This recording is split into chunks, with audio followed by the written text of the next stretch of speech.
students, welcome back to civics class. We are in the book NCERT chapter 1 and the name of the chapter is the Constitution of India. Okay, so you can see the book The Constitution of India. So this is the first book that was made, and look at this. This is the constitution, that is the original copy of the Indian constitution. Okay, so just have a look at the picture, that this is the original copy of our Indian constitution.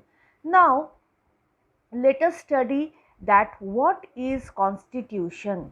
A constitution tells us what the fundamental nature of our society is. It tells us what is the nature of our society. It helps us to serve as a set of rules and principles that all people in a country can agree upon the basis of the way in which they want the country to be governed. So what is this? It set the rules according to the wishes of the people. Okay, so different community stays in a country, isn't it?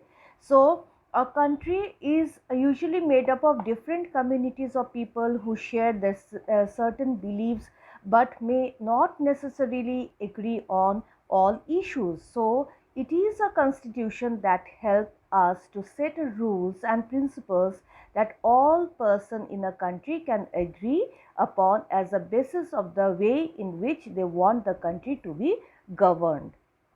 Okay, now the republic is governed. So the republic, what is the meaning of republic? Republic means that when the people elects its leader, okay, to form the government. So the republic is governed in terms of the Constitution of India, which was adopted. So the Constitution of India was adopted by the Constitution Assembly. It was adopted by Constituent Assembly on 26th November 1949, and the constitution was came into force on 26th January 1950. So it is a very important question, that when our constitution came into force. Our constitution came into force on 26th January 1950. The constitution provides for a parliamentary form of government which is federal in structure with certain unitary features. Federal in structure means there will be two types of government, that is state government and the central government. Okay. Now we will study about what is preamble. So preamble is the introduction of the constitution. Okay. So what is this preamble? Preamble is an introductory statement in a constitution which states that the reason and the guiding values. So what are the reasons and the guiding values of the constitution? What does the constitution says? That by reading the preamble we can understand. It contains the philosophy on which the entire constitution has been built. So it contains the philosophy of the entire constitution that has been built. It provides a standard to examine and evaluate any law and action of the government. So it has the power to examine and to assess any law and the action of the government. Now we will read what is there in the Constitution of India. So what it is written in the preamble?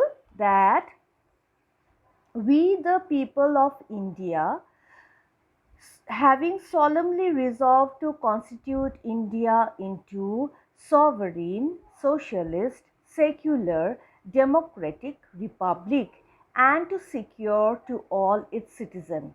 So it says that India is a sovereign, means supreme power, socialist, social, secular means of different religion. Okay, people can practice different religion. Democratic means ruled by the people to elect the representative, and republic, okay, and to secure to its citizen. Now justice, social, economic, political, liberty of thought, expression, belief, faith and worship, equality of status and of opportunity, and to promote among them all fraternity, assuring the dignity of the individual and the unity and integrity of the nation. In our Constituent Assembly, this 26th day of November 1949, do hereby adopt, enact and give to ourselves this Constitution. So it was on this 26th of November 1949 that this Constitution has given to us opportunities to know that what we should do and what we should not. This has formed the certain rules for us. Okay, so this preamble is very important. Later on I will give you in your classwork to do, and you have to learn this preamble. It is a very important introduction that contains in the Constitution. Now we will go to the third topic, that is, why does a democratic country need a constitution? I hope you know what is the meaning of democracy. When a leader is being formed by the power of the people, by the citizens of that country, by the system of election, that is known as a democratic country. Okay, so in a democracy, the constitution ensures that the dominant group does not use power.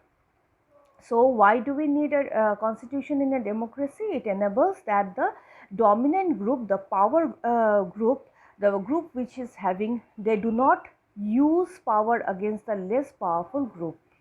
Okay, so that the powerful group cannot use their misuse their power on the less powerful group. The constitution guarantees fundamental rights to the citizen.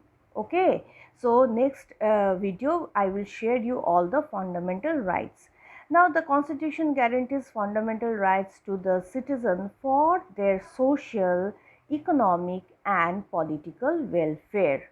Okay, so what does it guarantees? It guarantees certain fundamental rights and duties to the citizen for the social, economic and political welfare.